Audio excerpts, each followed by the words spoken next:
안녕하세요. 성도 여러분 반갑습니다. 오늘은 이사야 4장의 말씀을 읽으시면 되겠습니다. 이사야 4장 역시 그날에 일어날 일들을 기록하고 있습니다.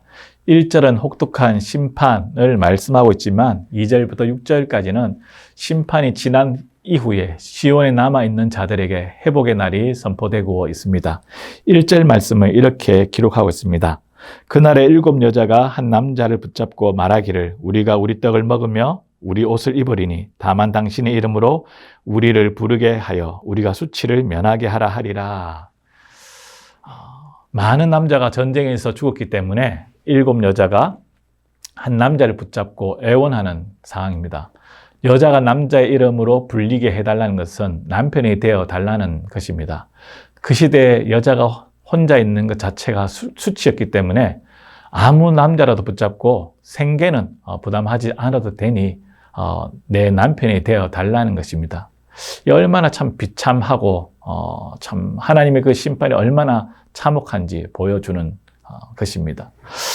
2절부터 6절까지는 그날의 시온의 영광스러운 미래와 그 안에서 이루어지는 평화를 말씀하고 있는 것입니다.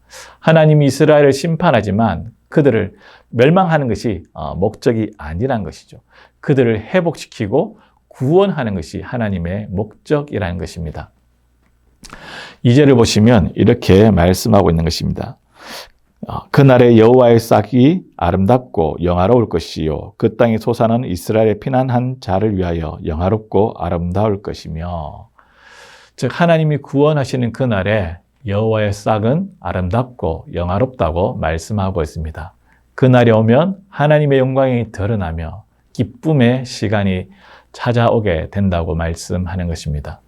하나님은 이스라엘 백성을 거룩하게 하시고 다시 하나님의 백성으로 회복시켜서 그들 가운데 영광스럽게 임재하시며 그들을 보호하시고 인도하시겠다고 약속하고 있는 것입니다.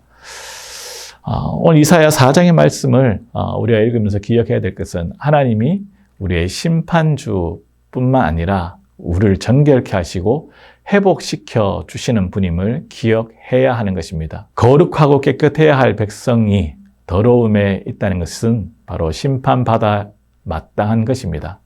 그러나 하나님은 그들의 더러움을 씻겨주시고 정결케 해 주십니다. 예루살렘의 피를 정결하게 하신다는 것입니다. 하나님이 그들의 백성을 정결하게 하여서 거룩함을 회복한 후에 하나님의 영광이 그들과 함께 하는 것입니다. 하나님의 백성은 바로 거룩함과 하나님의 청결함이 그들에게 있어야 하는 것이죠. 사랑하는 성도님들, 혹시 우리들의 삶 가운데 고난과 때로는 참 아픔이 있을 수 있습니다. 그건 하나님께서 우리를 멸망시키는 것이 아니라 우리를 깨끗게 하시고 정결케 하는 과정입니다. 연단을 통한 회복하고 있는 것이죠. 그렇기 때문에 우리가 지금은 잠시 고통스럽고 힘들지만 절망하거나 낙심하지 말아야 되는 이유입니다.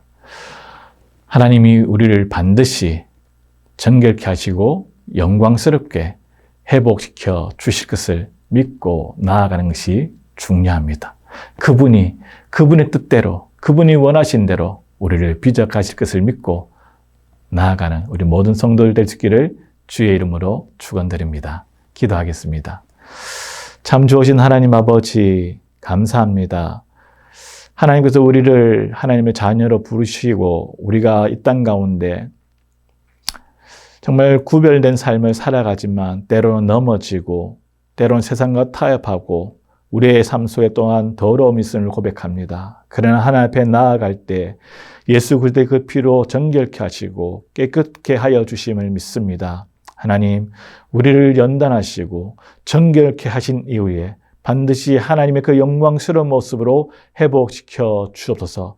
하나님, 때로는 힘들고 어려울지라도 끝까지 인내하며 주님이 우리를 빚어 가실 것을 소망하며 끝까지 나아가는 우리 모든 성도들 되게 도와 주옵소서. 하나님, 바라기는 사랑하는 우리 성도들 주님 앞에 나아갈 때마다 주님의 그 위로하심과 주님의 은혜를 충만히 누리게 하여 주옵소서. 이 모든 말씀 살아계신 예수님 이름으로 기도드립니다. 아멘.